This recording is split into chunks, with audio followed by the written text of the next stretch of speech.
So this is an image of a space that I think technically no longer exists. It's been knocked down.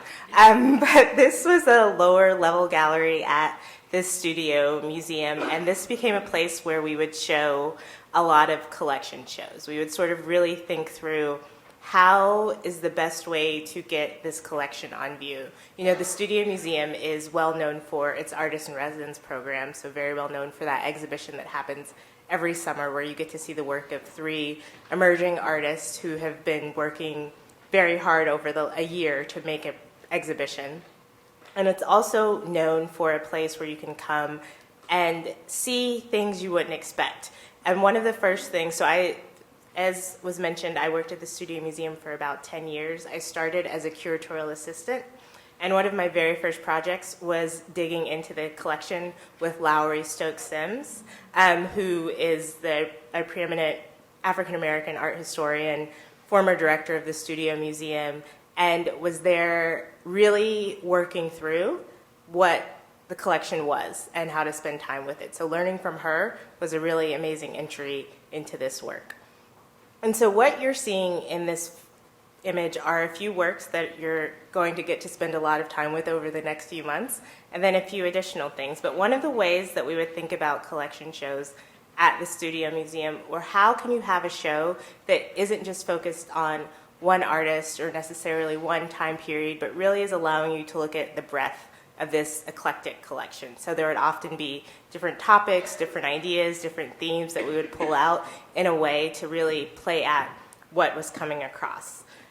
Significantly, and just so you all know, I'm going to work through some of the works that are in the show, but also trying to talk a little bit about not only the history of those artists and the artworks, but talking a little bit about the museum as well.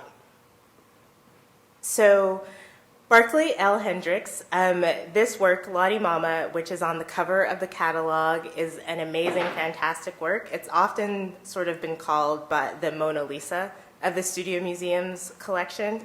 And this work, for me, is significant in that in 2008, there was a retrospective of Barclay's work called Birth of the Cool, and it came to the Studio Museum. It was organized by the Nasher Museum at Duke. But being able to spend time with a lot of Barclay's paintings, getting to spend a lot of time with Barclay himself, really made this work even more near and dear, because once you get to know the artist and really get to hear more about what they're thinking and their practice, you become probably emotionally attached in a way that you shouldn't to artworks. But you know, this work is from 1969, and it is oil and gold leaf on canvas, and really all of Barclay's subjects were always cool. He was very much focused and continued to he started in the 1960s and 70s by creating portraits of people in his neighborhood, people in Philadelphia, people in urban areas where he lived. And this practice continued, and he would continue to make works up until he passed away a couple of years ago. But essentially, as Trevor Schoonmaker, who was the curator of his big exhibition, said, his bold portrayal of a subject's attitude and style elevates the common person to celebrity status. Cool, empowering, and sometimes confrontational, Hendricks' artistic privileging of a cultural complex black body has paved the way for today's younger generation of artists, right? So this idea that looking at her, she's looking out at us, right? She's not looking away, she's not shying away, she's very much staring at and holding her own and holding this frame.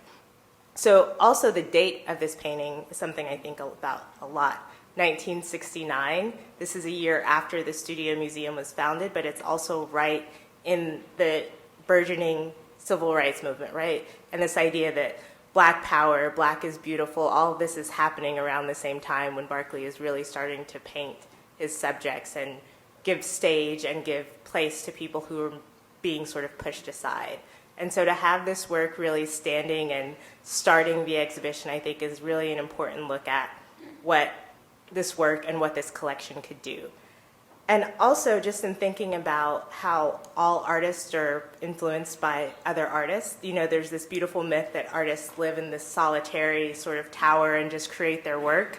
That's not true. They create their work, but they're talking to other artists, they're seeing other artists, and younger artists are constantly talking about artists who influence them, either because they've taught them and they've learned from them, or they've admired their work. And Barclay Hendricks is an artist who is that for many other artists, including some that we'll see some images by later on in this presentation as well. And another thing just to mention, thinking a lot about how a lot of artists are very much interested in and study and know art history. So with a work like this, Barclay Hendricks is very much referencing and thinking about Christian art sort of that was happening around the late Middle Ages, right? So this gold leaf technique that's really elevating a subject to religious proportions, all of these are very intentional choices that he was making. This work, we are probably all, maybe, a lot of us familiar with Kehinde Wiley, who is known most recently for painting the portrait of Barack Obama that's at the National Portrait Gallery, his official presidential portrait. This is a work from 2001, so well before Kehinde Wiley became known for his signature style of painting black bodies and putting them in these grand styles, often taken from other art historical paintings, and creating his beautiful, often very intricate flower detailed backgrounds. This is the work that he was doing. So this work was made while he was in residence at the Studio Museum. And throughout this residency, you can really start to see where artists develop. So as I mentioned earlier, the Studio Museum has a residency program that has existed since the museum started. And every year, 3 artists are given studio space, a stipend, and then an exhibition to really show what they've been working on. And these are artists who are usually early on in their career. They fall under the category of emerging, which doesn't always mean they have just started working, but maybe just now they're starting to get some recognition or really need that next step. And they apply for this very competitive program that has 3 spots, but year after year after year gets more and more people who are applying. And what happens is that after certain times, after now over 50 years of artist in residence, there's become sort of this a mythology around the Studio Museum's residency program, and that it somehow can predict the future about who's going to become well known. It's a mix, right? It's not true, but what does happen is the program does sometimes get the best who really work very hard at what they're doing, right? Spend their year learning and developing, and then are able to take that to the next stage. And Kehinde is an example of an artist who is able to do this. And this work, also one of the interesting things to me about this work is that if you are to look at it very closely, you can start to see sort of what is now sort of a signature Kehinde style, right? And the way that the hair sort of whips around and the details that come out in the end, very reminiscent of sometimes when he starts creating his very intricate background. So you can always start to see these connections that develop in the work. And just for reference, showing this to really show this difference from 2001 to 2018.